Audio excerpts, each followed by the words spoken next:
I believe I know the actual date of when Amanda Batula and Wes Wilson first hooked up and decided they had feelings for each other. And no, I actually don't think it was last summer that anything physical happened. And obviously, it was not at the end of February or after they released their statement. Because it seems that Wes and Amanda have been caught again. And no, I'm not talking about that video that Dumois posted of the two of them still gallivanting around in Italy, where it appears Amanda spit food into Wes Wilson's mouth in a public restaurant. Gosh, if only it were considered healthy to take your own eyeballs out and wash them in a bowl of acetone. But it's not, so let's move on.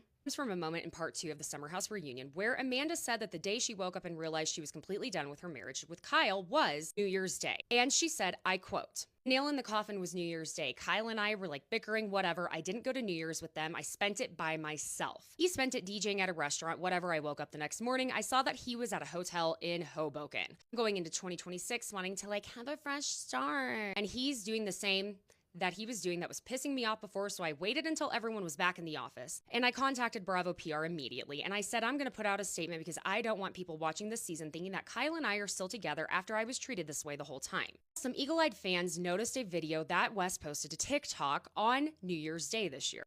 It's him and his friend, right? But it's the jacket that's on the back of the chair in front of him. Bravo and Cocktails found a picture of Amanda wearing a jacket that is the exact same print as that. Now, is that the most uncommon jacket you could ever find? No. However, it is quite suspicious. Additionally, in part 2 of the Summer House reunion, Kyle said Amanda was rushing to put their statement out that they were separating to the point that he claims that when they had written it out together, he wanted to send it to his mother, who's an English teacher, I'm sure to get some grammatical advice. Then claims Amanda was so urgent about getting this statement out that he said he didn't even get to tell his family first. He only sent it to his mom to get the grammatical advice. So I believe if that is Amanda's jacket, that it was actually New Year's Eve that these two hooked up, because I believe Amanda woke up the next day and said, well, I just hooked up with my best friend's ex and one of my husband's very good friends. We're all on a TV show together, and we're going to have to share a summer house this summer. And the city's going to be coming out this year. So I better nip this in the bud now. Because what was the date that Kyle and Amanda released the statement that they're separating? January 19th. So if you woke up and said, we are going into Bravo and doing this right now, I would have thought that it was Bravo PR helping them put together this statement, but it sounds like it was just Amanda and Kyle, because we know that it was not Bravo PR or any PR whatsoever unless you asked your ChatGPT to act as a publicist